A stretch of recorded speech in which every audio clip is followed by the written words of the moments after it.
Coucou tout le monde, je fais un petit test parce que je voudrais m'installer là pour commencer le jeu des questions-réponses. Ça fait un petit moment que je dois tourner cette vidéo. Je pense que je vais pas pouvoir la tourner en une fois parce que j'ai beaucoup de questions. Et j'ai quand même envie de développer un petit peu mes réponses, de me prêter à cet exercice. Donc un début comme ça, à mon bureau, j'ai changé un petit peu l'aménagement du petit labo. Donc là c'est l'espace petit labo. Là vous avez des laines. Là vous avez tout mon matériel plutôt en dessous là qui me sert à l'impression. De ce côté-là, vous avez encore des laines. Alors, c'est les laines qui sont teintes, hein, qui sont déjà... Chaque casier, c'est un coloris. Et là, je suis à mon bureau. Voilà, il y a mon ordi devant moi. Il y a mes petites notes ici pour répondre à vos questions. Je vais commencer. Vous êtes sur la chaîne Audrey V, le Petit Labo. Le Petit Labo, c'est une entreprise artisanale de laine teinte à la main. Donc, par mes soins, je vais aborder toutes les questions qui m'ont été posées, qu'il s'agisse du Petit Labo, qu'il s'agisse de Audrey V, qu'il s'agisse de YouTube, d'Instagram, de teinture, de base, de tarifs, de coloris. Voilà, vous m'avez posé vraiment des questions très très diverses. Beaucoup de questions reviennent en commun. Et puis c'est parti. J'ajoute une question, elle m'a pas été posée, je viens l'inventer, mais c'est pour introduire une information.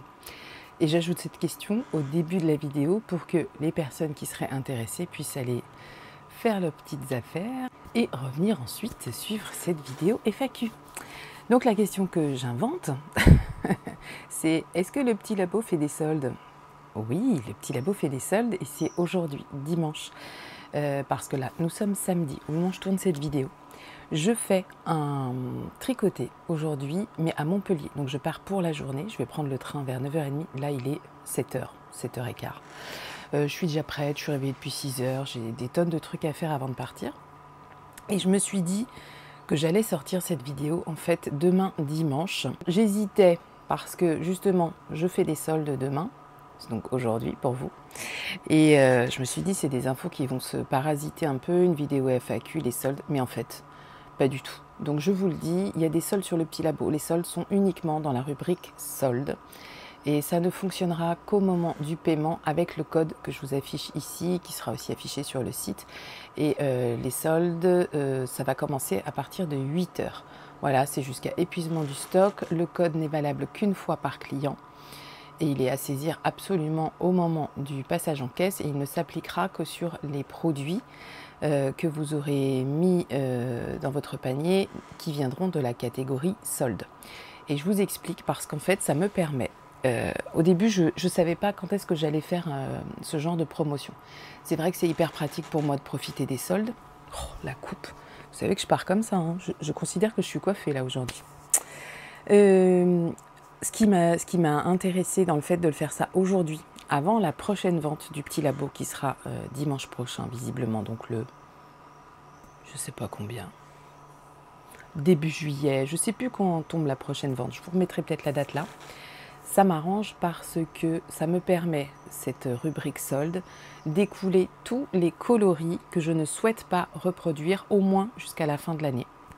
Ou peut-être, si j'ai beaucoup de demandes, je verrai, peut-être que je ferai ponctuellement des précommandes pour certains coloris, mais là, je sors tous les coloris, quasiment tous les coloris, non, pas quasiment, je sors tous les coloris qui ont été faits avant le mois de mars, avant le mois d'avril, ça doit être avant avril. Donc tout ce qui est fait la dernière année, ça sort. Sauf là pour l'instant, les Mérilins et les Méricotons restent encore en précommande, bien entendu, s'il n'y a plus de stock. Mais là, je sors tout ce qui est pouzole, bouquet de roses, j'en oublie et j'en oublie. Bref, tout ça, ça sort, mais c'est parce que je reviendrai avec des nouveaux coloris régulièrement. Je ne sais pas combien de coloris par mois. Là, pour le mois de juillet, j'ai déjà 2 nouveaux coloris. Je pense que 2, c'est bien. 2 sur une année, alors à partir de juillet, donc ça fait juillet, août, septembre, octobre, novembre, décembre, donc ça veut dire déjà 12 coloris sur 6 mois, c'est quand même pas mal à tenir, c'est déjà un bel engagement, en tout cas pour moi, je trouve. Donc voilà, j'ai répondu à cette question totalement inventée, mais j'ai aussi pu vous donner des informations sur le pourquoi du comment. Et je vous remercie d'accueillir ces soldes avec envie, si ça vous intéresse, et puis de regarder cette vidéo. Après, la vidéo, elle va sortir à Je pense que la vidéo, elle va sortir à 8 h ce dimanche. Donc, ce sera simultané, ouverture des soldes, lancement de la vidéo. Voilà, bon allez, je vous laisse avec la suite parce que qu'est-ce que je bavarde. Bon courage. Alors déjà, vous me demandez à de nombreuses reprises si je me plais dans le sud. Bah oui, bien sûr que je me plais dans le sud. J'aime beaucoup l'endroit dans lequel je vis, j'aime beaucoup mon quartier. Je pars un peu tous les jours à la découverte de la ville de Béziers. C'est une ville que j'aime beaucoup, il y a plein de petits coins très sympas.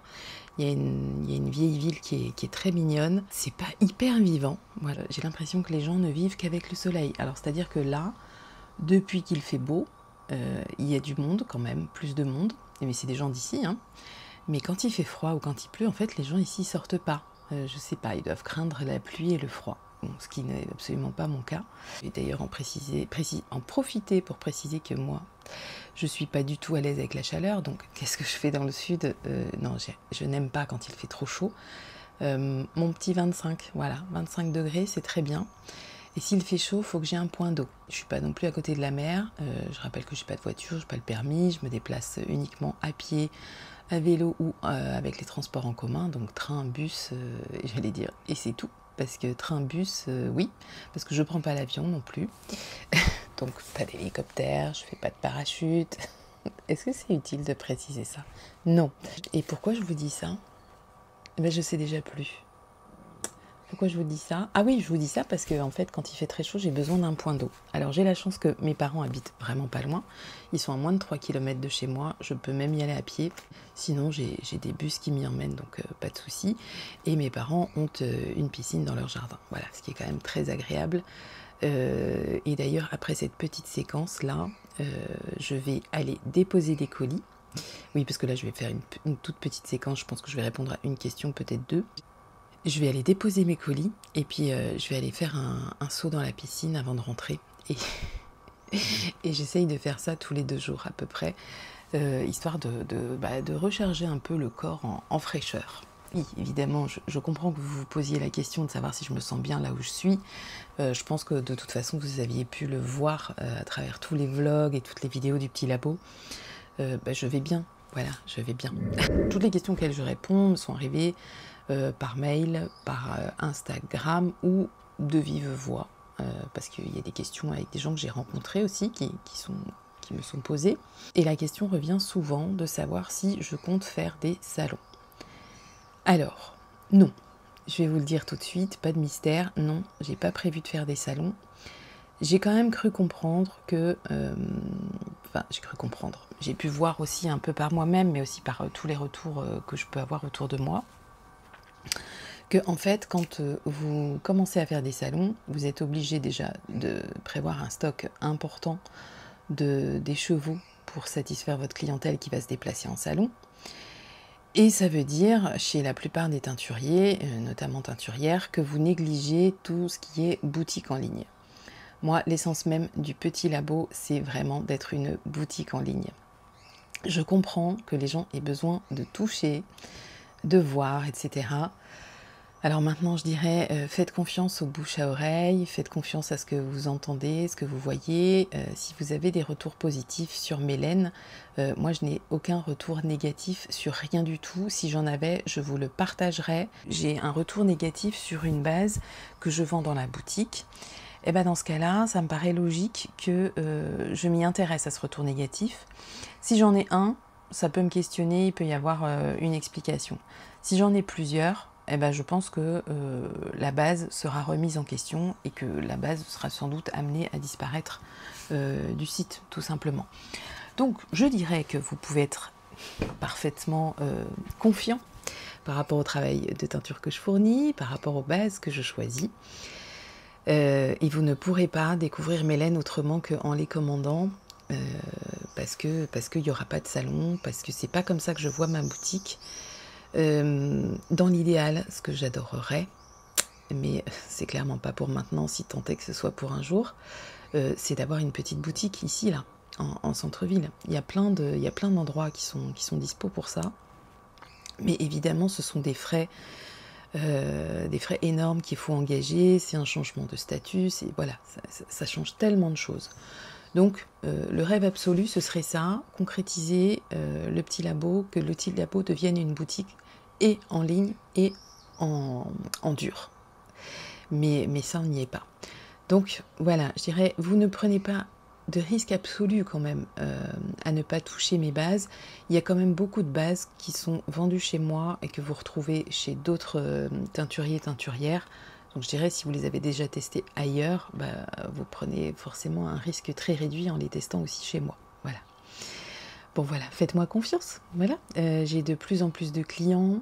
J'ai des clients fidèles, très fidèles. Et j'ai aussi tout le temps de nouveaux clients et ça c'est top, et les nouveaux clients deviennent des clients fidèles. C'est génial en fait, c'est une récompense de tout le travail fourni, de toute la réflexion qui est en amont de ce qui vous est présenté déjà en vidéo mais ensuite en boutique. Donc c'est hyper encourageant tout ça, c'est très très encourageant et je vous remercie pour ça. Voilà, merci beaucoup. Je privilégie vraiment le stock dans ma boutique en ligne, même si mon stock en boutique en ligne, finalement, il peut parfois être réduit ou vous paraître insuffisant, mais je travaille avec un système de précommande. Quand le coloris que vous souhaitez n'est plus dispo, eh ben, je fais des précommandes, j'ouvre les précommandes, et en général, vous êtes livré entre 10 et 15 jours. Ces temps-ci, je préfère mettre entre 15 et 15 jours, enfin entre 2 semaines et 3 semaines, parce que je dépends beaucoup des retards de livraison aussi. Voilà, là j'attends de la laine qui devait arriver jeudi, finalement elle n'arrivera que lundi. Donc déjà dans mon travail de teinture, je perds tout un week-end parce que j'avais dans l'intention de travailler vendredi, samedi, dimanche, lundi. Bon, bah ça décale, je reçois ma laine lundi, si je la reçois le matin, je vais travailler lundi, mardi, mercredi, jeudi. Voilà, vous voyez, vous avez un petit peu la répartition. Donc il faut que le temps que je teigne les choses, le temps que les choses soient correctement rincées, qu'elles soient ensuite mises en beauté, enfin qu'elles sèchent, qu'elles soient mises en beauté, et ensuite j'ajoute le stock à la boutique. Voilà. Donc j'essaye de satisfaire tout le monde le plus possible, avec des coloris en général qui répondent à une large demande, notamment avec les semi-solides qui sont arrivés sur le lin, avec Madame Mérilin et avec Madame Méricoton aussi. J'ai répondu à des demandes qui m'avaient vraiment été faites en masse de proposer des coloris semi-solides. Et ce qui est bien, c'est qu'en fait, quand vous me demandez quelque chose, eh ben vous êtes là derrière quand les choses vous sont proposées. Voilà, vous avez acheté et c'est super. Et du coup, je continue, toutes les précommandes restent ouvertes. Et régulièrement, je remets du stock en fait dans la boutique en dehors des précommandes. Bon, voilà, ça c'était pour la réponse sur les salons. Question suivante, en espérant que tout fonctionne parce que je n'ai pas refait de test, j'ai même pas mis de ring light pour ce passage. Les volets sont derrière, là, enfin devant moi, et il y a le soleil qui donne, je suis obligée de les rabattre, et franchement si je tourne pas dans des conditions comme ça, en fait je ne tourne jamais. Voilà. On m'a demandé pourquoi je ne vendais pas de mercerie aussi. Alors, c'est... En fait, je suis teinturière de laine. Bon, dans ma boutique, vous trouvez de la laine non teinte. Donc déjà, ça peut paraître un peu bizarre quand on vend de la laine teinte à la main, de vendre du non teint. Déjà, je ne suis pas hyper à l'aise avec ce concept. Ensuite, vous allez trouver des choses qui sont créées, genre tote bag, des cartes d'illustration, des mugs, des choses comme ça, qui incluent une grande part de créativité de chez moi. Hein, que ce soit moi ou mon fils, comme vous le savez, pour les personnes qui me suivent ici depuis un petit moment. Donc, la mercerie, si c'est pour aller acheter en gros, quand je dis en gros, c'est en volume important, des trucs chez Shein, Temu ou je sais pas où, c'est quand même les deux seuls auxquels on pense, peut-être AliExpress, pour vous les vendre ensuite de façon individuelle à un prix exorbitant, dites-moi quel est l'intérêt. Donc vendre de la mercerie de cette manière ne m'intéresse pas. Je vois que ça se fait, et je comprends pas trop le principe. Ensuite, pour ce qui est d'avoir vraiment une mercerie avec un gros stock de choix en termes d'aiguilles, de câbles, de choses comme ça, ça demande de l'espace de stockage, ce dont je ne dispose pas. Je suis déjà à la limite pour ma laine. Ça demande une organisation, une arborescence différente de l'entreprise que je n'ai pas. et que j'ai pas envie de faire. Ce qui m'a donné envie d'ouvrir le petit labo, c'est le plaisir du tricot, le plaisir de la teinture.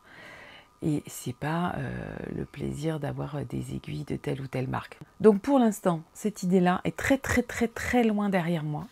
Je ne l'envisage absolument pas. Ni de mercerie, ni de babioles, trucs comme ça, des marqueurs, non. Les marqueurs et les petites babioles, vous en avez. En général, je les offre avec les commandes de façon aléatoire. Il n'y a pas de règle. Voilà, je les offre, mais je ne vous les facture pas et vous ne les trouverez pas en vente dans la boutique. J'attire simplement votre attention sur le fait d'être quand même assez dans l'observation sur ce que vous achetez. Alors je vais prendre l'exemple d'une boutique parisienne que je ne nommerai pas, mais pour les personnes qui la fréquentent, vous saurez de quoi je parle. Cette boutique vend clairement, fait ce qu'on appelle du dropshipping, c'est-à-dire qu'elle achète pas cher chez Temu ou chez Shein et elle revend ensuite à l'unité en soignant l'emballage, le packaging, etc. quoi. Je l'ai vu notamment avec des marqueurs et des stoppers de mailles. Bon, et bah quand vous voyez que le marqueur il est vendu entre 3 et 5 euros l'unité, si vous avez vu le même sur Shein vendu en lot de 20 ou de 50 à genre 2 ou 3 balles le lot, et que vous voyez que l'unité est vendue entre 3 et 5 euros, moi ça me met en colère, ça me révolte, mais c'est autorisé, donc ça change rien. Ma colère est vaine, elle ne sert absolument à rien. C'est plus à nous en fait d'être vigilants par rapport à ça. Bon, voilà, parenthèse fermée, je sais que ça ne plaira pas à tout le monde. Eh bien écoutez, tant pis, voilà. On m'a demandé pourquoi je faisais plus de mini ni de kit chaussettes. Alors, j'ai un gros dilemme avec tout ce qui est en dessous de, je vais dire en dessous de 50 grammes. Les 50 grammes, ça me parle bien encore. J'en propose pas, c'est vrai. Mais alors les 20 grammes, déjà, pour être tout à fait honnête avec vous, je trouve que en ce qui me concerne, il faut bien sûr repréciser que tout ce que je dis ne concerne que moi, évidemment. En ce qui me concerne, la teinture des mini, donc des petits écheveaux de 20 grammes qui vous servent à faire des chaussettes ou je ne sais quoi, moi cette teinture-là, elle ne m'intéresse pas trop. Quand j'en fais, c'est que j'ai vraiment envie de me relancer dedans. Mais c'est pas un kiff absolu chez moi et vous savez que je travaille aussi un peu de façon égoïste. Je sais que c'est pas très bien, hein, mais c'est-à-dire qu'il faut que chaque chose que je fais me plaise. Que ce soit le travail que vous allez voir à l'issue ou le travail que ou les étapes qui mènent à ce travail que vous allez voir. Donc travailler le 20 grammes ne m'intéresse pas, ne me plaît pas, m'ennuie. Voilà, ça s'explique seulement de cette manière. C'est aussi pour ça que j'ai pas refait de calendrier de mini cette année. Alors non, l'année dernière c'était pas un calendrier de mini, l'année dernière c'était un calendrier des 50 plus des 20 grammes. Tous les jours vous ouvriez un 50 grammes, le lendemain 20 grammes. Donc l'objectif c'était une paire de chaussettes, se construire sa boîte de bas. Je trouvais qu'il y avait de la cohérence. Je savais que cette teinture de mini aurait raison de moi à l'issue de la préparation des calendriers. Ça a vraiment été le cas, c'est-à-dire qu'une fois que les calendriers ont été terminés, j'ai dit je touche plus au mini parce que ça ne m'intéresse pas. Donc voilà, vous savez tout. On me demande, j'ai beaucoup de questions autour du petit labo, pourquoi mes frais de port ne sont pas offerts à partir d'un certain montant d'achat. Alors déjà parce que c'est pas obligatoire. Et puis ça dépend de toute la politique tarifaire de votre entreprise quand vous décidez des choses comme ça. Ce que j'ai préféré faire, moi, c'est baisser mes prix. Si vous achetez sur le petit labo depuis plus d'un an, vous avez remarqué que les prix ont baissé pour toutes les bases en fait. Donc ma Mérino lin, ma Mérino coton, elle est à 22 €. Madame Sweetie, elle est à 24. Madame Sweetie, c'est Mérino bambou soie. Qu'est-ce que je peux vous dire qui a baissé? Ben, tout a baissé en fait. Bref, les choses ont baissé parce que je me suis dit qu'il était quand même plus équitable de baisser les prix finalement pour tout le monde. Voilà, c'est baissé dans la boutique, donc tout le monde a accès à des prix plus bas qu'au début, que finalement d'offrir les frais de port à quelqu'un qui va pouvoir dépenser par exemple 100 € dans la boutique. Donc 100 € dans la boutique, ça veut dire chez moi c'est 5 écheveaux, on va dire en gros. Et si vous achetez 5 écheveaux, mes prix ont été baissés de 1 € par exemple. C'est pour vous montrer que les choses sont réfléchies. C'est-à-dire qu'à partir de 5 €, si je vous offrais les frais de port, donc je les aurais offerts en mondial relais, donc ça aurait été 5-6 €. Bon, bah, plutôt que de faire ça pour la personne qui achète plus de 100 € chez moi, je le fais pour tout le monde, c'est-à-dire que le prix est baissé pour tout le monde. Je ne sais pas si je suis très claire, mais en baissant mes prix, j'ai l'impression de pouvoir faire plaisir à tout le monde. En offrant les frais de port à partir d'un certain montant, j'exclus quand même une partie de mes clients. Voilà. Est-ce que c'est clair ça? Oui, je pense que c'est clair. D'autre part, ce qu'il faut préciser, c'est que selon les plateformes avec lesquelles vous travaillez, selon le site internet même que vous avez, vous pouvez ou non bénéficier d'avantages. Moi, le site internet, l'hébergeur de mon site internet, ne me permet pas de bénéficier de prix dingues sur Mondial Relais. Alors sur la Poste, n'en parlons pas, je crois que personne ne peut profiter de prix dingues à la Poste de toute façon. Quand je dis dingue, c'est bas. Donc dans de rares cas, vous allez avoir des frais de port qui sont vraiment pas chers en Mondial Relais. Enfin, en tout cas que nous, on payerait pas cher. Après, chacun vous facture comme il a envie. Chacun fait ce qu'il veut, hein. Voilà, c'est un peu la règle. Il suffit juste d'être à l'aise avec ce qu'on fait. Mais moi, je bénéficie pas de ça. En plus, il faudrait un certain volume aussi de bons d'envoi édités tous les mois pour bénéficier de prix bas. Moi, mon volume de commandes, en fait, il dépend déjà du nombre de ventes que je fais dans le mois. Souvent, c'est une, voire deux, mais c'est quand même plus souvent une. Et puis, même s'il y a des ventes tout au long du mois, puisque j'ai des commandes tous les jours maintenant, et bien même s'il y a ça, ça ne permet pas d'atteindre le volume requis pour avoir des prix inférieurs en Mondial Relais. Voilà, je ne sais pas si je suis très claire. J'espère l'avoir été. Moi, j'ai compris comment ça marche, et tant mieux, parce que c'est quand même pour mon entreprise. Mais voilà, je préférais, en termes de politique de prix, baisser le prix pour tout le monde. J'espère que cette démarche sera comprise. Tant mieux, si vous pouvez acheter, avoir des frais de port offerts ailleurs à partir de, je ne sais pas, 100, 110, 120 euros. Je ne sais pas trop ce qui se pratique à côté. Et tant mieux, franchement, dans ces cas-là, c'est bien. Mais voilà, chez moi, les prix ont été baissés pour tout le monde, quel que soit le montant de votre commande. C'est pas mal quand même, non? Je trouve que c'est un bel effort, voilà. Je trouve que c'est un bel effort de ma part.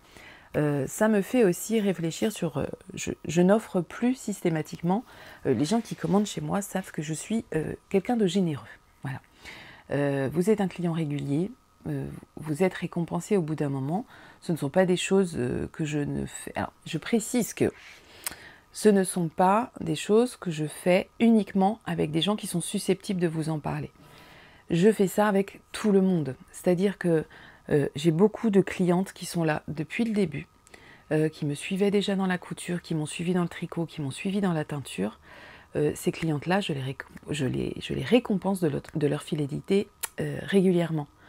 Ce sont des anonymes pour vous. C'est des gens que vous n'êtes pas amenés à entendre, à lire ou à voir. Voilà, vous ne les croiserez jamais.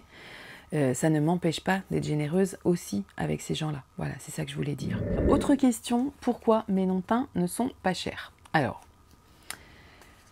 c'est quelque chose que j'ai beaucoup réfléchi. Avant de vous proposer des noms teints, en fait, je vous disais, moi, je suis teinturière de laine. Je ne suis pas là pour vendre du non teint. Et je vous avoue que je suis toujours dans cet état d'esprit.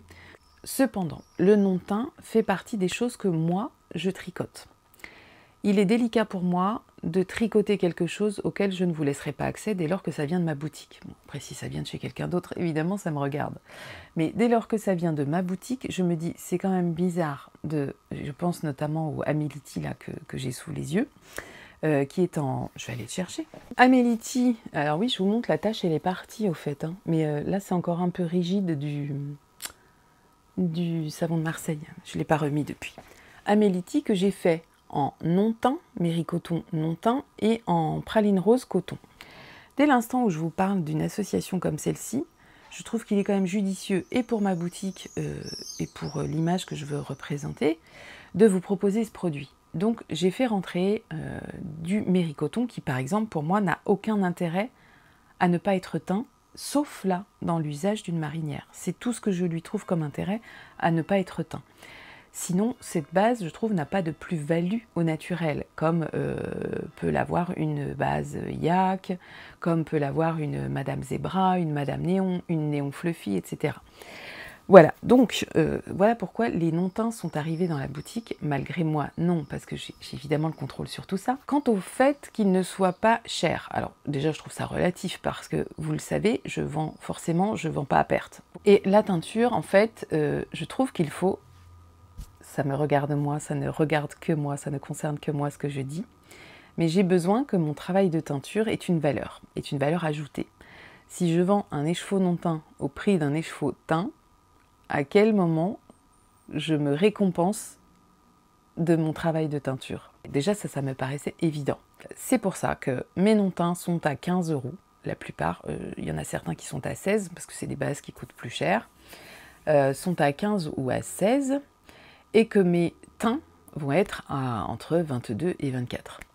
Je trouve que mettre ces écheveaux de non-teints au prix de ces écheveaux teints enlève toute valeur au travail de teinture de l'artisan teinturier que vous êtes. Voilà, c'est ma politique à moi, ça ne regarde que moi, c'est mon explication. Je n'ai pas besoin de la justifier, hein. Je suis hyper à l'aise avec ça. Je réponds à cette question qui m'a été posée à plusieurs reprises. On m'a demandé, très intéressant, comment je choisissais les personnes pour faire des samples et comment je choisissais les modèles pour faire des samples. Alors, c'est hyper intéressant cette question et je suis contente de l'aborder pour vous dire que, en fait, donc j'ai fait des appels en vidéo. Vous avez été très très nombreux à répondre à ces appels depuis plusieurs mois maintenant. Je crois que j'ai lancé ça au mois de novembre, je crois. Oui, je crois que c'est novembre ou décembre, je ne sais plus. Et depuis, j'ai régulièrement des propositions. Je ne réponds pas à tout le monde, je ne peux pas parce que j'en ai beaucoup trop. Et puis de toute façon, ça n'attend pas de réponse dans l'immédiat. Sachez que je reçois les mails. Enfin voilà, si vous avez envoyé sur audrey.v.couture@gmail.com, il n'y a pas de raison que votre mail ne m'arrive pas. Je n'ai pas de critères de choix pour ça. En fait, ça peut aussi bien être la personne qui n'aurait pas les moyens de se payer une laine de chez moi, qui a envie d'en tricoter, qui en l'échange d'un sample va recevoir un bon d'achat ou des écheveaux en quantité identique que celle pour le sample. Donc ça peut être un de mes critères, mais ne m'écrivez pas toutes en me disant je ne peux pas acheter tes laines. Non, j'en prends une ou deux de temps en temps. Ensuite, évidemment, je regarde selon le projet que j'ai en tête le niveau de tricot de la personne. Je regarde aussi la disponibilité de la personne. Je connais des gens personnellement qui sont très disponibles pour me faire des samples par rapport à des moments de vie que ces personnes ont, qui les rendent plus disponibles à certains moments et qui fait que je vais plutôt aller vers ces personnes-là parce que j'ai déjà fait le premier sample et j'étais ravie, ou le deuxième ou le troisième, voilà. Je ne choisis pas toujours les modèles que je souhaite voir tricoter. Au début, j'étais même plutôt timide avec ça, à me dire en fait, non, déjà que je demande à quelqu'un de tricoter un truc qui va pas être pour lui ou pour elle, et en plus, il faut que je lui impose le patron, je trouvais ça un peu gonflé. Et en fait, je suis revenue de ça, et maintenant, s'il le faut, si j'ai envie qu'un patron soit tricoté, j'achète le patron à la personne qui va pouvoir le tricoter pour le sample. Voilà, maintenant je fais comme ça, à condition que la personne soit d'accord, que le patron soit à son niveau, que la personne soit partante, qu'elle ait le temps, etc. Donc, je ne choisis pas, j'allais dire, mes sampleuses ou mes sampleurs, c'est quand même plus des sampleuses.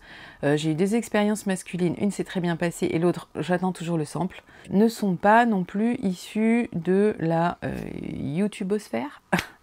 De toute cette sphère YouTube en tout cas, ni Instagram. Voilà, j'ai eu plusieurs propositions de personnes qui ont des chaînes YouTube qui me proposent de faire des samples.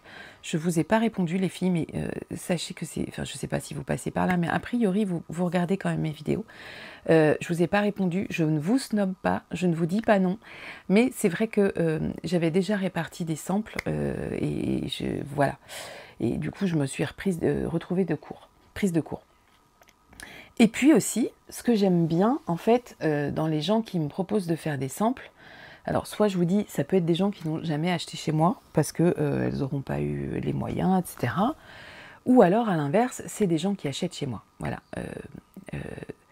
Ça me paraît aussi normal de privilégier des gens qui sont des clients de ma boutique, qui donc ont déjà testé mes laines, mais qui sont hyper ok pour me tester un coloris ou une base qu'elles ne connaissent pas, ou même une base qu'elles ont déjà testée et adorée. Donc voilà, il n'y a pas de règle absolue, en fait, c'est ça. Il n'y a pas de règle absolue, c'est un peu au feeling, c'est un peu à l'instinct, voilà, c'est selon comme ça se présente. Voilà. Issu de la dernière vidéo, c'était le vlog tricot. Je vous disais, je cherche un moyen de faire des samples moi-même, des petits échantillons, mais plus grands que du 10 sur 10. Je remercie toutes les personnes qui se sont proposées, notamment sur Béziers. J'ai 2-3 copines qui se sont proposées de me faire des échantillons plus grands que normalement. Et j'ai aussi une copine qui m'a proposé de me prêter sa machine, alors je ne sais plus ce que c'est la machine, mais c'est un tricotin spécial chaussette, mais vous pouvez faire en aller-retour, vous n'êtes pas obligé de faire en rond. Donc en aller-retour, je vais pouvoir me retrouver, je pense, avec des échantillons de, du coup, de 20 cm. Donc je vais la tester, quand elle m'aura été envoyée, je la testerai, si elle me plaît, je me l'achèterai, mais c'est très sympa de pouvoir la tester de cette manière, franchement j'aime bien. Et donc merci à toutes les personnes qui ont réagi à ça. Vous avez compris l'intérêt. Parce que c'est précieux pour vous d'avoir des échantillons, de savoir comment se passe le tricot. Et je sais que ça vous l'a fait, notamment parce que j'ai remis, on a eu un tricoté, alors je sors de la FAQ, mais c'est pas grave, on est samedi là. J'ai eu un tricoté hier après-midi, et une des personnes, Anne-Marie, coucou à toi, avait acheté la Summer Box. Et donc c'était coloris surprise. Et en fait, donc j'ai remis sa Summer Box à Anne-Marie qui me disait ah mais ce coloris sort complètement de mes habitudes, mais je suis très curieuse de voir ce que ça donne. Et je lui ai montré l'échantillon que j'avais tricoté et elle a été rassurée parce qu'en fait l'échantillon il est sage. Je vous mettrai peut-être l'échantillon là de la Summer Box. Je vous mettrai le petit montage que j'ai fait entre les chevaux, l'illustration et l'échantillon. Vous allez voir comment c'est soft en fait. Et je pense à ça quand je fais des box surprises. Je pense à ça parce que je pense à vous qui, du coup, attendez une surprise, mais qui ne voulez pas non plus être hyper bousculé. Voilà. Vous voulez bien que ça sorte un petit peu de vos classiques, mais un peu, pas trop. Donc je pense à ça, bien entendu. Je ne fais pas des trucs complètement farfelus.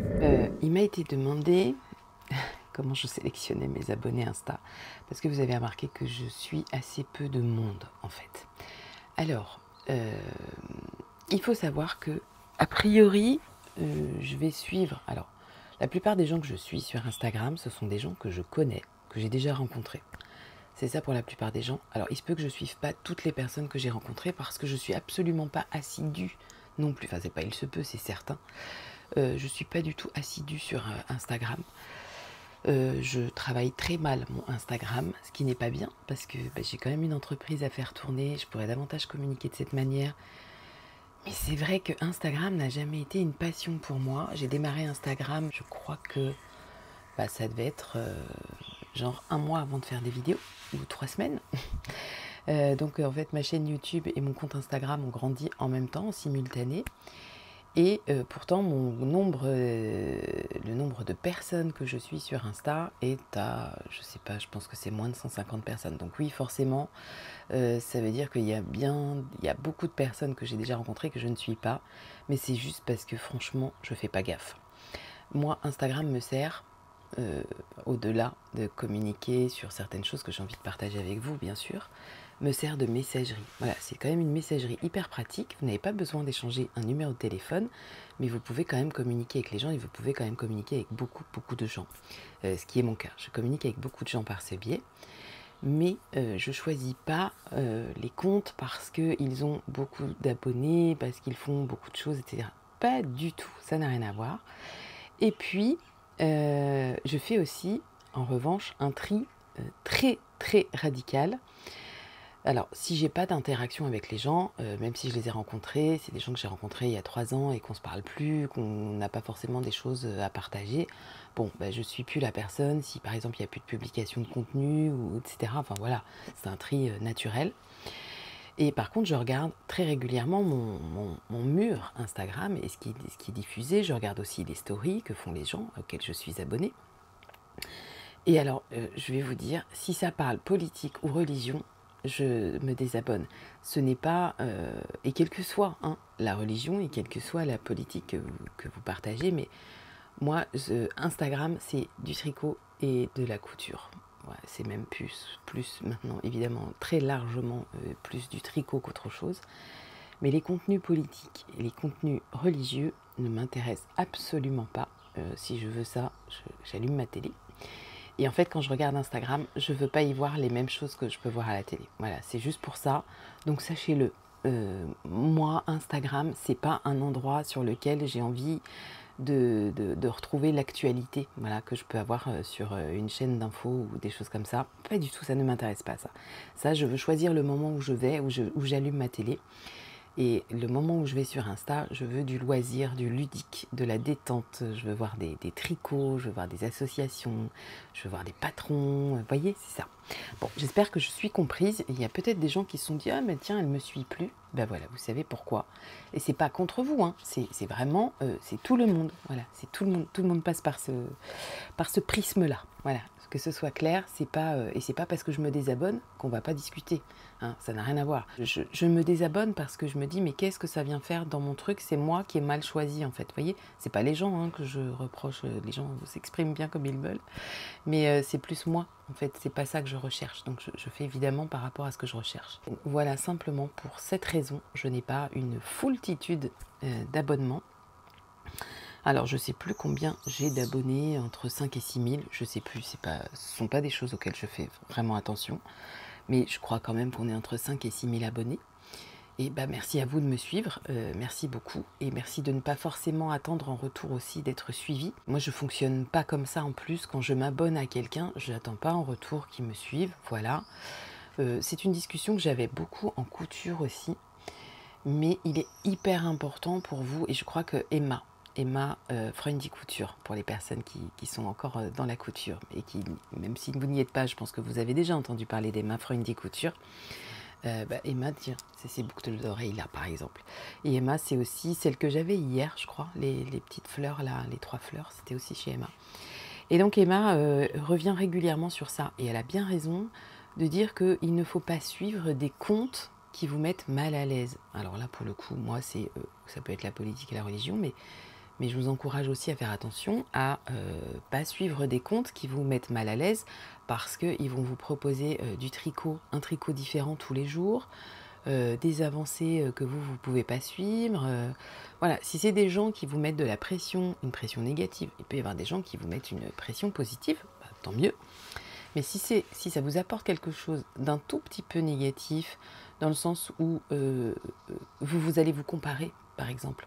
Ah ben moi j'adorerais faire ça, mais j'ai pas son niveau. Bon bah là déjà pour moi, si à la suite d'une story, vous vous remettez en question, c'est que vous vous êtes planté. Il faut vous désabonner du compte. Voilà, vous ne mettez pas de pression négative. Faites attention aux personnes que vous suivez. Dans la couture, je sais que c'est hyper violent, parce que dans la couture notamment, vous avez des gens qui vont vous présenter... moi je sais, j'y étais, qui vont vous présenter des coutures parfaites. Alors en plus ça c'est que du Instagram, hein, bien sûr, si vous aviez l'œil sur les coutures justement, vous diriez pas que c'est parfait, sans doute, j'imagine, mais on ne peut pas le vérifier. On vous propose des contenus surchargés en patron fini, cousu, alors là on peut parler de couture et de tricot. Et du coup, ça vous met une pression. Vous vous dites, mais mince, moi, il me faut 3 semaines pour me faire ma jupe sur ma machine à coudre, et des fois même plus, selon le temps dont on dispose. Et puis elle, dans ces 3 semaines-là, elle s'est fait 3 tenues complètes, quoi. Bon, ça, c'est pas du positif pour vous, à mon avis. Voilà, c'était une précision sans doute utile.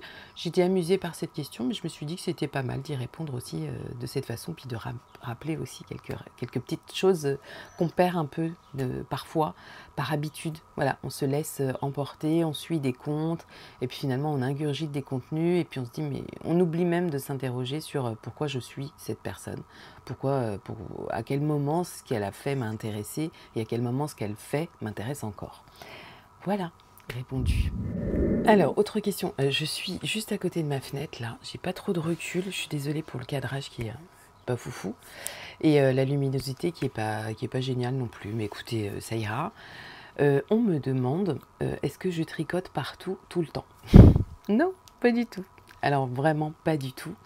Je n'emmène pas mon tricot. Je suis très admirative des gens qui font ça, qui peuvent tricoter partout, dans la rue, au cinéma, en faisant leurs courses, dans leur voiture. Alors moi, pas du tout. En fait, j'associe vraiment le tricot à un moment de détente. Et c'est un moment privilégié. Voilà, la relation que j'ai avec mes tricots est quand même une relation privilégiée que je ne partage pas avec d'autres moments. Alors, Les seules choses que je partage avec le tricot, c'est regarder une série ou un film. C'est que ça. Mais je ne lis pas en même temps que je tricote. Je ne marche pas en même temps que je tricote. Voilà, c'est très rare que je sois avec des gens et que je tricote même. Alors évidemment, sauf dans le cadre d'un tricoté, sauf chez mes parents. Mais sinon, quand je me déplace, vous voyez, quand j'emmène vos colis le matin et que je vais boire mon crème, ben même là, je tricote pas, je prends pas mon tricot. Je pourrais, franchement, je pourrais. Peut-être que je le ferai à un autre moment. Mais là, j'y pense même pas, en fait, c'est pas de ce moment-là que j'ai envie. Pour moi, le tricot, c'est un moment précis de ma journée. Alors précis, mais qui peut changer. C'est-à-dire qu'il y a un moment dans la journée où je sais que j'ai fait ce que j'avais à faire et je me dis, oh, mais là, tu vas pouvoir te mettre sur ton tricot. Et là, je me régale d'avance. Hein. Le formuler, le verbaliser, me dire, je vais me mettre sur mon tricot, je ne vais faire que ça. Et ça, c'est vraiment, mais vraiment du temps pour moi. Parce que le tricot, ça permet... Alors, soit vous êtes devant une série, et alors là, moi, c'est très compliqué pour moi de regarder une série sans tricoter maintenant. Hein. J'ai du mal à ne plus le faire. J'ai l'impression que je perds mon temps si je ne fais que regarder la série. C'est devenu très bizarre, ce qui n'est pas vrai. Hein, on ne perd pas son temps si on ne tricote pas devant une série. Mais c'est un ressenti que je peux avoir de temps en temps. Et je disais ça pourquoi, je ne sais déjà plus. Donc, le tricot, c'est vraiment le moment où je prends du temps pour moi. Et prendre du temps pour moi, c'est pas marcher dans la rue, me rendre d'un point A à un point B, tout ça. Comme je n'ai jamais pratiqué, je suis pas sûre que ça me plaise. Peut-être que si je pratiquais, ça me plairait. Voilà, en fait, c'est ça. Mais ça m'attire pas. Voilà, ça ne m'attire pas, ça ne me manque pas. Je fonctionne pas comme ça. Je sais pas si vous faites ça. Mais je sais qu'il y a plein de gens qui le font. Alors on le sait par rapport à des vidéos YouTube, hein, bien sûr. Mais je pense à Éléonore, je pense à la Miss Knitter. Je sais que ces femmes-là tricotent quoi qu'elles fassent. Et ben non, moi je peux pas. Vraiment, j'en suis bien incapable. Parce qu'en plus, ça veut dire se remettre le nez dans le patron. Parce qu'à chaque fois que je reprends mon tricot le soir, le moment venu, ou le moment où j'ai envie de tricoter, il faut quand même que je relise mon patron, savoir où j'en suis, mes petites croix, machin. Bon alors, si je me fais ça dehors, vous n'êtes pas prêts de voir des projets terminés, parce que je vais passer plus de temps à détricoter qu'à tricoter. Toujours pour parler de tricot, parce que c'est quand même ce qui nous réunit. Oh là là, je suis désolée pour la coupe de cheveux, là. C'est pas ouf, hein, quand même, cette petite histoire. Pour parler de tricot, vous m'avez demandé comment je choisissais mes projets que je vais tricoter pour moi-même, qu'est-ce qui motivait dans un choix de projet. Alors, j'en sais rien. En fait, contrairement à la couture, en couture, j'aimais vraiment faire des sélections de patrons et même des associations. Parce qu'en couture, vous cousez un pantalon, vous avez envie de vous coudre le petit chemisier que vous imaginez pouvoir porter avec, ou le t-shirt, etc. En tricot, évidemment, c'est différent. Je ne couds pas de bas. Je ne tricote pas, ça va recommencer, je ne tricote pas de choses que je porte en bas, donc des shorts, des jupes, des robes, et je ne tricote que des châles, des pulls ou des petits t-shirts. Et en fait, il n'y a pas de règle sur ce qui me fait envie, soit je vois défiler comme vous, un patron chez un ou une autre youtubeuse, là d'accord, je peux être interpellée par tel modèle que j'avais pas repéré et ça j'adore cette découverte-là. On dit que les gens qui font des vidéos ou qui sont sur Instagram sont finalement, malgré eux, ou j'en sais rien, des influenceurs. Moi, je trouve que, alors ce côté influenceur, parfois il est flagrant dans le sens où les personnes vont vraiment œuvrer pour ça, pour vous influencer, parce qu'ils ont quelque chose à y gagner, mais il y a aussi beaucoup de youtubeurs et de youtubeuses qui vous parlent simplement de découvertes, de choses qu'elles ont, de choses que toutes ces personnes ont adoré faire. Elles vous transmettent l'envie, elles vous transmettent leurs découvertes et vous avez vous aussi envie de passer par là. Et ça m'est arrivé à de très nombreuses reprises de regarder une vidéo et d'aller chercher le patron que la personne présentait en vidéo. Alors la plupart du temps, j'aime bien que le patron soit déjà tricoté. Ça va m'aider davantage à choisir, à me positionner en tout cas. Mais parfois, ça peut simplement être une image d'un patron de châle, je ne sais quoi, et puis de me dire « Ah mais oui, mais c'est ça que je veux faire. » Voilà. Donc c'est plus comme ça, en fait, que je vais choisir mes tricots. C'est rarement par besoin. Je ne dis pas que j'ai pas besoin parfois de tricot. Mais exactement comme en couture, je ne tricote pas parce que j'ai besoin d'un projet. Je ne tricote pas parce que j'ai besoin d'un pull, je tricote parce que j'ai envie de tricoter. J'aime, et c'est marrant, on a eu cette discussion vendredi au tricoté, à se demander quelles étapes finalement on préférait du tricot. Et puis finalement, on était toutes plutôt unanimes sur le fait de se dire que chaque étape nous plaît, mais quand même, tricoter, c'est ce qui nous tient, quoi. Donc moi, je l'ai déjà dit, je peux parfaitement tricoter pendant des heures un projet, et puis l'abandonner au bout de, je sais pas, plusieurs jours, parce qu'il ne me plaît pas, mais ça n'empêchera pas que j'ai pris du plaisir au moment où j'ai tricoté, même si le projet n'est pas abouti. Je suis pas encore...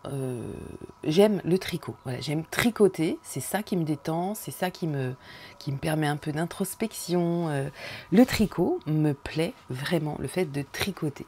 Après, évidemment, on est content quand on porte un projet terminé. Ça me paraît évident. Genre là, mon Améliti, je le porte ce matin.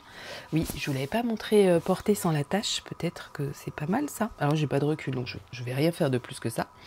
Mais voilà, mon Améliti, je suis hyper contente de le porter. C'est pour ça que quand j'ai vu qu'il y avait une tache qui ne partait pas, je vous renvoie au vlog précédent, vlog tricot. Je me suis dit, mais non, mais là, j'ai pas passé tout ce temps à tricoter ce pull en aiguille numéro 3, qui quand même est trop large pour moi. Alors, je vais pouvoir le porter, mais pas avec mes vêtements de... Enfin, j'allais dire si, avec un jean, voilà, il sera très bien. Quand j'ai vu la taille, je me suis dit, non, là, il n'y a pas de justice. Là, je me suis pas tapé tous ces jours de tricot, même si j'ai pris du plaisir. Ça n'enlève pas le plaisir que j'y ai pris, mais là, il y aurait eu une méga déception si je n'avais pas pu le porter à cause de cette tache. Donc voilà comment je choisis mes projets de tricot et ça s'arrête là, je crois. Beaucoup de personnes me posent des questions sur la couture. Est-ce que je vais revenir à la couture? Est-ce que j'ai sorti ma machine à coudre? Non. Alors non, je n'ai pas sorti ma machine à coudre. Peut-être que je reviendrai à la couture. Je ne suis pas aussi affirmative pour la couture, mais je vous explique simplement que si vous n'avez pas suivi, vous n'êtes absolument pas obligé de suivre tout ce que je raconte tout le temps. Mais au départ, donc là je suis dans un grand appartement, franchement je pense qu'on peut dire qu'il est grand, qui disposait de 3 pièces. Donc j'avais ma chambre, mon fils avait sa chambre et j'avais l'espace petit labo dans lequel je souhaitais aménager l'espace couture aussi. Parce que les choses auraient été fixes, je n'avais pas à les défaire et les installer pour les ranger ensuite. Mais il se trouve que depuis le mois d'avril, le 1er avril, mon fils aîné nous a rejoints ici. Donc forcément, la chambre supplémentaire, la pièce supplémentaire, vous doutez bien que je ne l'ai pas mis dans le canapé, mon fils. Donc évidemment, il a pu disposer d'une chambre, ce qui est tout à fait logique. Mais ça veut dire que j'ai dû réaménager le petit labo. Donc en fait, le petit labo, je vais tout vous raconter. Le petit labo, comme il est là, donc c'est une grande pièce. Alors moi je trouve que c'est une grande pièce, je crois que c'est une pièce qui fait 17 mètres carrés. Donc ce qui est grand parce que moi je suis habituée à des chambres de 10 mètres carrés, donc 17 mètres carrés ça me paraît très très grand.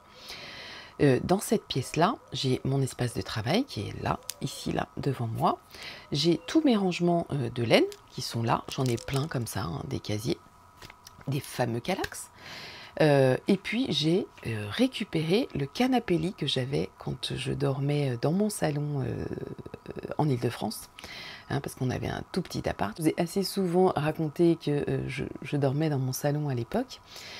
Et du coup, j'avais un canapé lit hyper confortable. Vous savez, c'est le canapé que vous repliez en 2 secondes et que vous dépliez en 2 secondes et votre lit est fait en dessous.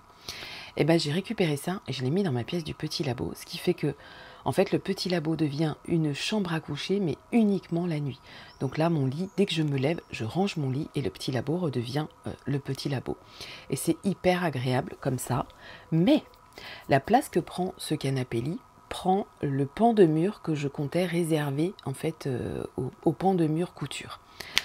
Donc, il y a des aménagements qui sont possibles dans l'appart. J'ai un couloir qui est quand même assez vaste, qui me permet de mettre aussi un bureau et de mettre mon espace couture. Ça, c'est tout à fait possible.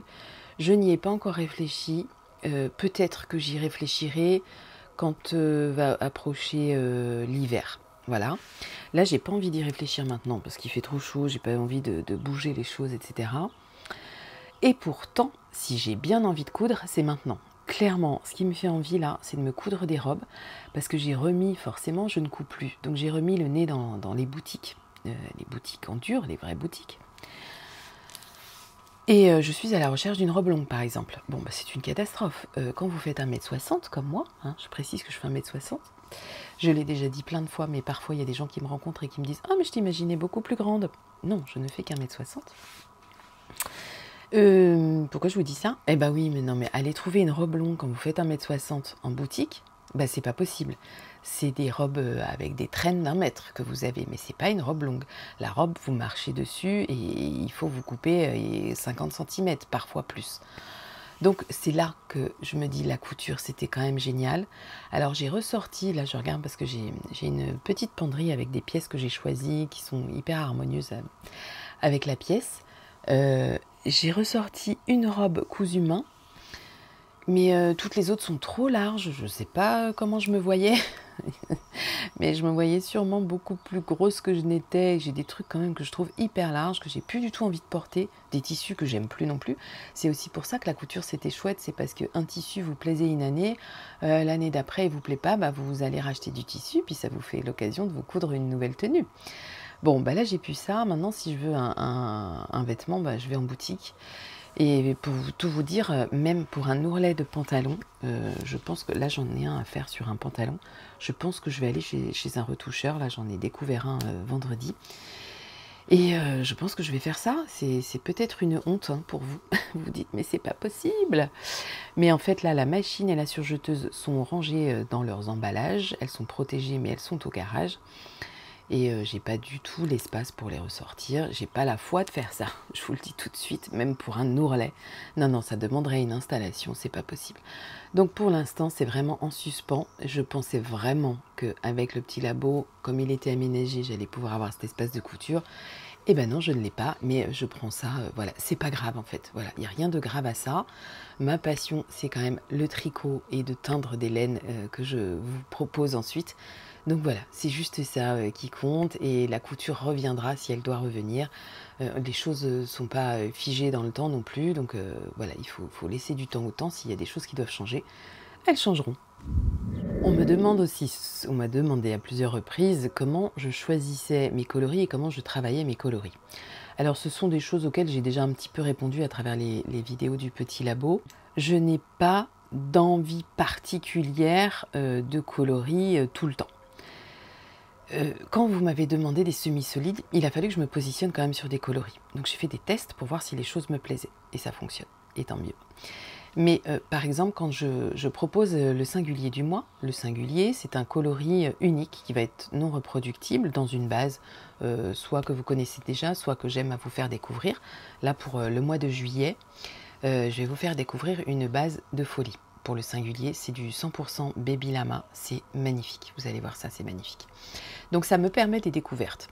Et je ne peux pas avoir envie d'un coloris tant que je n'ai pas eu la laine dans les mains, que je ne l'ai pas mise à tremper, que je vois quelle couleur elle prend, tout ça. Et il me faut faire un petit test quand même. Moi, je ne fais pas 10 tests avant de vous sortir un coloris. Pas du tout. Parce qu'en fait, quand je me décide pour un coloris, c'est au moment précis où je le fais. Et j'imagine une association de coloris, soit c'est un travail de speckles, soit ça va être un travail un peu chamarré en bac, soit ça va être un travail semi-solide en marmite. Il y a plein de choses comme ça qui peuvent me venir à l'esprit, selon la fibre, selon le moment, selon comment j'ai envie de m'habiller. Je vous disais notamment que j'avais envie de me faire un gilet, le Maggie Cardigan de Petite Knit. Et bien ce cardigan, ça y est, j'ai trouvé le coloris. Ah mais je peux peut-être vous le montrer, c'est rigolo ça. Oui, j'ai trouvé le coloris, j'ai teint le coloris que je voulais pour ce gilet. Et donc ça va être un nouveau coloris qui va rentrer dans la boutique. Bon, bah, je vous en parle là parce que je trouve ça rigolo et c'est à propos par rapport à la question qui m'est posée et à laquelle je réponds. C'est le coloris Brasero. Alors, la luminosité de cette vidéo étant pas ouf, mais ce coloris Brasero me plaît énormément. Et là, il est dans Madame Rustique. Ce gilet, j'ai envie de le faire dans Madame Rustique. Donc c'est une base non superwash, hein. Mais voilà, ça va être le coloris Brasero pour mon gilet à petite manche courte. Je choisis Madame Rustique parce que je pense qu'elle va être sympa pour le printemps, parce que je me dis, le printemps, l'automne, parce que ce gilet manche courte, je vais pouvoir le porter aussi bien en pull finalement que en gilet. Et donc je voulais quand même que ce soit assez chaud pour pouvoir le porter le plus longtemps possible dans l'année. Et je pense qu'avec Madame Rustique, j'aurai quelque chose qui me plaît bien. Donc ça c'est bien parce que comme je vais le commencer là, je vais le mettre en cake peut-être aujourd'hui, tiens. Je vais le tricoter et vous allez donc pouvoir voir le rendu. Donc ça c'est chouette, ça me permettra ça aussi. Et puis j'aurai commencé mon gilet. Donc ça me permet de dire que comment je choisis un coloris, ça peut être en fonction d'un patron que moi j'ai repéré. Ça peut être en fonction d'une demande qu'on m'a faite aussi. Régulièrement, vous me partagez vos envies de coloris, d'associations. Donc ça c'est très sympa, je peux aussi très bien m'en inspirer. Et puis parfois, j'aime mettre le nez soit dans des livres d'art, de peinture ou sur internet, parce que j'ai pas tous les peintres, j'ai pas des livres de tous les peintres, bien sûr. Et je m'arrête sur un tableau et je me dis waouh, j'ai trop envie de travailler ce tableau, j'aime l'énergie qui s'en dégage, j'aime les couleurs et je pense que je peux faire quelque chose. Voilà comment je peux travailler, choisir mes coloris. Il y a des coloris sur lesquels je me plante. Alors, je vais dire, quand je dis je me plante, c'est-à-dire que le résultat n'est pas moche, mais le résultat ne me convient pas par rapport à l'idée que j'en avais.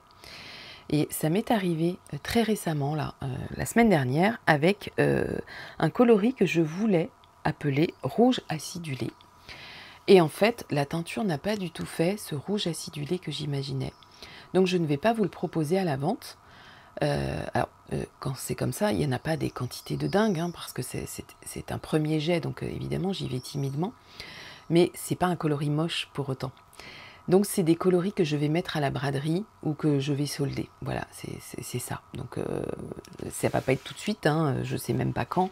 Mais voilà, c'est des coloris que je mets de côté et que je vais dispatcher de cette manière, que j'aurais pu appeler autrement que rouge acidulé et vous l'auriez acheté. Je sais très bien que je peux faire ça, mais mon idée de départ ne correspond pas au résultat. Et c'est pas que j'aurais l'impression de vous voler, c'est pas ça que je veux dire, mais c'est que j'ai envie d'être hyper cohérente avec mes idées et les concrétisations, et là je le serai pas. Donc voilà pourquoi ce coloris, vous allez le retrouver un jour ou l'autre en braderie ou soldé dans la boutique. Voilà. Alors, je vais répondre à deux questions dans le même sujet, parce qu'il y en a une qui ne mérite pas d'être hyper développée. On m'a demandé si je vivais de ma teinture. Oui, je suis teinturière de laine, je vis de ça. Je n'ai pas d'autre métier à côté. Je pense pas que je pourrais faire deux choses. Voilà, je pourrais pas teindre et avoir un autre boulot à côté, ce serait pas possible. Donc je suis bien heureuse de vivre de ça. Alors, attention. Quand on dit qu'on vit de quelque chose, ça veut dire que ça nous amène, ça nous dégage un salaire plus ou moins important. Voilà, je vous laisse interpréter ce que je viens de dire. Donc oui, je vis de mon métier, donc ce qui est quand même plutôt classe, hein, plutôt chouette de pouvoir vivre de son métier, surtout quand son métier est une passion. Donc c'est un privilège que j'ai. Vous m'avez aussi demandé comment j'organisais mon temps de travail. Donc je réunis ces deux questions, j'ai répondu à la première. Pour ce qui est de mon temps de travail, de toutes les étapes que j'ai à faire dans le petit labo, la plupart du temps, alors pour l'été, maintenant je scinde mes journées en deux. C'est-à-dire que je vais teindre le matin, donc on va dire de 9h à 14h, quelque chose comme ça, 14h, 15h. J'arrête tout et ensuite, là, vu les températures, je vais me rafraîchir chez mes parents. Je crois que je vous l'ai dit déjà. Et je me fais 4 journées de teinture par semaine. Parce que tout le reste du temps, quand il reste 3 jours sur la semaine, il n'y a pas de journée où je ne travaille pas pour le petit labo, je crois pas. Bon, c'est aussi l'avantage hein, de travailler chez soi, on travaille quand on veut, enfin voilà, il n'y a pas de règles, on est son propre patron. Mais par contre, une fois la teinture terminée, mais il y a vraiment beaucoup de choses à faire hein, pour le petit labo. Les échevaux, il faut les mettre en beauté, comme j'aime à dire, donc il faut leur mettre leur étiquette, etc. Il faut prendre les photos pour la boutique, il faut mettre à jour la boutique, il faut répondre aux clients, il faut envoyer les commandes, il faut commander sa laine, toutes ces autres fournitures. Pour moi, il me faut fabriquer les petits marqueurs que je vous mets de temps en temps. Voilà, il faut anticiper tout. Il faut en parallèle travailler sur les projets annexes. Il faut réfléchir à ce qu'on va faire plus tard, le mois d'après ou à M+2 et parfois un peu plus longtemps. Voilà, c'est tout le temps, tout le temps, tout le temps du travail. C'est hyper enrichissant, bien entendu. C'est aussi parce que ça fonctionne que j'ai toutes ces questions qui s'enchaînent. Si ça ne fonctionnait pas, je pense que je me poserais beaucoup moins de questions et je pourrais davantage travailler au jour le jour. Mais là, heureusement, ça fonctionne. Donc, je suis obligée quand même de voir mon entreprise un peu plus loin que le bout de mon nez, un peu plus loin que la semaine d'après ou le mois d'après. Il y a du travail pour les calendriers de l'Avent. Il y a des choses que j'ai déjà commencé. Je n'ai pas commencé le travail de teinture pour le calendrier de l'Avent. Par contre, il y a des choses que j'ai quand même déjà dû commencer qui ne sont pas liées à la teinture. Parce qu'un calendrier de l'Avent, ce n'est pas juste teindre. La teinture, certes, est un point essentiel, puisque c'est en ça que le petit labo existe. Mais la teinture n'est pas la seule étape à laquelle je dois m'adonner, parce que sinon, vous n'auriez rien en boutique. Donc voilà un peu comment est réparti mon temps de travail. Et puis le soir, en général c'est le soir que je tricote. Vers des 20h, 20h30, une fois que vraiment j'ai tout terminé. Oui, parce que quand je vous dis je vais prendre une coupure rafraîchissante chez mes parents, je rentre, il est 18h, bon comme tout le monde, hein, je dois faire à manger, je fais ma vaisselle, j'ai mes courses à faire, j'ai mon ménage, etc. Bon voilà, j'ai la même vie que tout le monde, donc le moment de tricot, il est peut-être pas au même moment que tout le monde, mais il y a quand même un moment de tricot pur dans la journée que j'essaye de m'accorder. Alors que je n'essaye pas. Si je me l'accorde pas, c'est que je me suis mal débrouillée. Et c'est comme ça que je vous encourage à voir les choses. En fait, il ne faut pas essayer de prendre du temps pour soi. Il faut le prendre. Sinon, ça veut dire que vous vous débrouillez mal. Donc, tous les jours, je prends du temps pour moi de différentes manières. Que ce soit en allant boire mon petit crème posé pendant un quart d'heure sous les platanes avec un tout petit peu de fraîcheur, mais quand même le soleil qui passe entre les feuilles là, qui atterrit sur les tables, ça fait des images magnifiques. Donc c'est ça, mais c'est aussi me poser sur mon canapé devant une série et c'est avec mon tricot, et c'est aussi ça, prendre du temps pour moi, c'est aller passer un moment avec les copines, c'est faire des tricotés, voilà, c'est des choses comme ça qui sont hyper importantes, qui contribuent à mon équilibre, à mon bien-être, au sourire que j'ai le matin en me levant et en démarrant ces journées que j'adore. Là, on est dimanche, mais je vais sortir là, je vais finir de tourner cette petite séquence, l'ajouter au montage. Je pense que cette vidéo va pas tarder à sortir. Là, on est dimanche. Dimanche combien? 22 juin. Je pense que je vais la sortir dans la semaine. Bon, voilà. Ça, c'est prendre du temps pour moi. Je vous encourage à le faire. Vraiment, faites-le. Donc, a priori, cette vidéo est terminée. Je pense avoir répondu à la grande majorité des questions. Il y avait des questions beaucoup plus personnelles auxquelles je ne vais pas répondre. C'est quand même l'exercice, c'est de choisir aussi les questions auxquelles on répond. Donc quand c'est trop perso, ce qui m'est demandé, écoutez, j'estime que j'ai pas forcément à tout vous dire. Je choisis ce que j'ai envie de vous dire. Qu'est-ce que je voulais je veux juste conclure en fait. Peut-être que en faisant le montage, je vais m'apercevoir que je n'ai pas répondu à telle ou telle chose. Je me taperai des incrustes parce que c'est quelque chose que je continue à faire, que j'avais démarré avec la couture, mais que j'aime à faire encore avec le tricot et notamment avec les vlogs. Bon, c'est un petit bout de vidéo tout spécial pour conclure. Enfin, je rajoute parce que je suis en train de faire le montage. Je me suis mise sur mon balcon là. Vous avez vu sur la très belle église qui est derrière, juste à côté de chez moi. Et en fait, il y a une question à laquelle je n'ai pas répondu. J'avais pas envie de réinstaller tout le matos, mais je vais y répondre quand même. En fait, ce que je veux dire, répondre à la question qui est quels sont mes projets pour le petit labo, mes projets d'avenir. C'est quand même important, même si je pense que j'y ai un petit peu répondu en vous disant que j'allais pas faire de salon, mais que finalement j'allais continuer à développer mon activité. Et c'est vraiment ça en fait, ce qui me plaît dans la façon dont j'ai géré le petit labo jusque-là. Tiens, je me demande si je peux pas poser ça là. Non, je peux pas. Dans la façon dont j'ai géré jusque-là, ce qui me convient, c'est que les choses vont petit à petit. Voilà, c'est crescendo. J'aurais sans doute pu aller plus vite pour beaucoup de choses, très honnêtement. J'espère que vous ne serez pas incommodés par les bruits extérieurs, genre les mouettes et parfois les voitures et les cloches. Donc les cloches vous indiquent que nous avons sonné un quart d'heure. Voilà. J'aurais sans doute pu aller beaucoup plus vite pour beaucoup de choses en m'y prenant autrement. Mais j'avais vraiment très très envie que les choses se fassent naturellement. Ce que je veux dire par là, c'est que je n'ai pas distribué mes laines. Voilà, j'ai pas distribué mes laines chez les influenceurs tricoteuses, les influenceuses tricoteuses et tricoteurs aussi. Je n'ai pas envoyé mes laines en cadeau pour que les gens les découvrent. J'avoue, je n'ai pas fait ça, je n'y tenais pas. Je veux que si les gens ont envie de découvrir mes laines, eh ben, ils passent par la boutique et ils passent une commande. Voilà, c'est tout simple. Ça peut paraître prétentieux, si c'est pris comme ça, c'est vraiment pas l'intention. C'est vraiment dans une démarche de me dire que si tu viens chez moi, c'est que tu l'auras décidé et c'est à moi de te satisfaire. Voilà, parce que tu auras voulu un produit et je vais te l'envoyer, etc.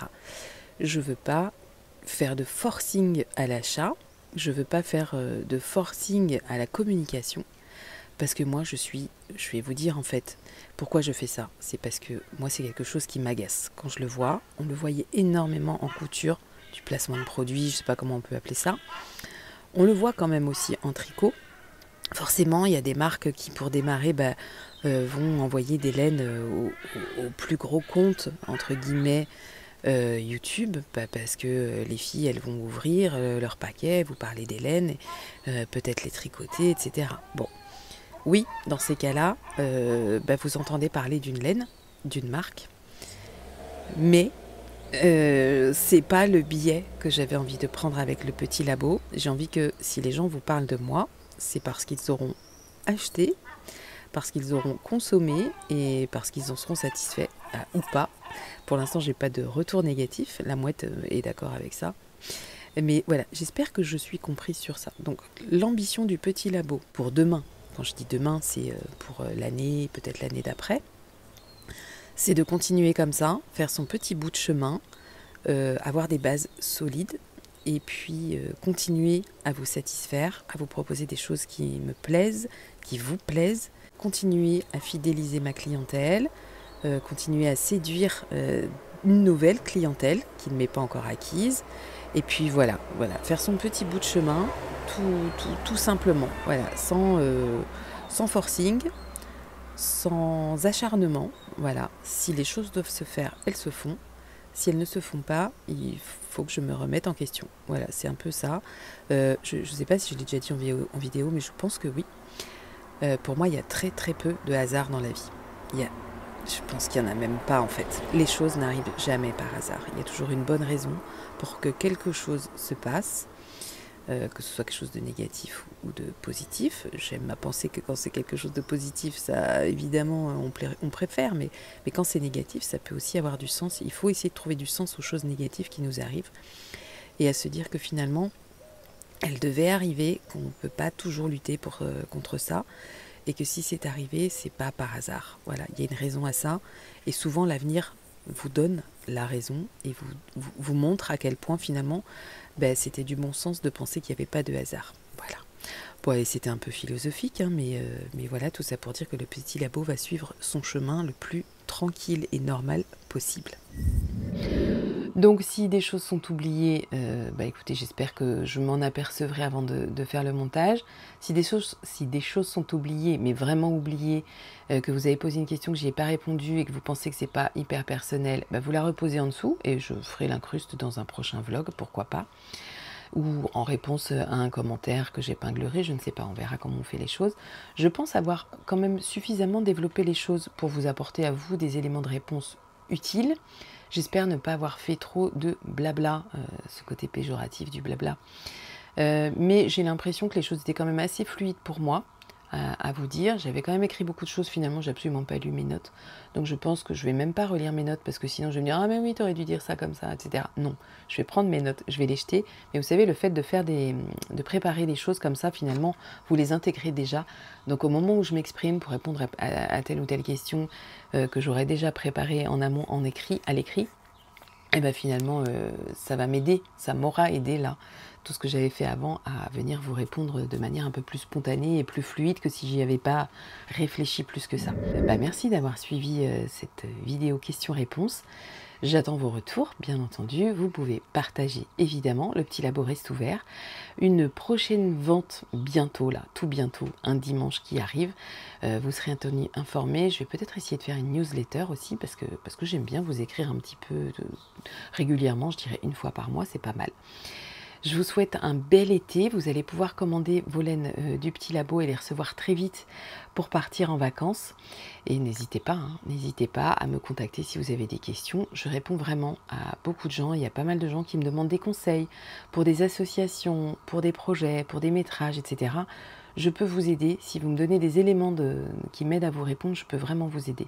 Donc n'hésitez pas, je suis dispo par mail audrey.v.couture@gmail.com, sinon sur Instagram via les messages privés. Je réponds aussi à tout le monde, que je vous suive ou pas, ça ne nous empêche absolument pas d'avoir des discussions régulières. Je vous remercie, je vous dis à très bientôt, et puis là je crois qu'il est temps de vous rappeler de prendre du temps pour vous. Peut-être que cette vidéo était une façon de prendre du temps pour vous, et bien dans ce cas j'en suis ravie. À très bientôt, ciao.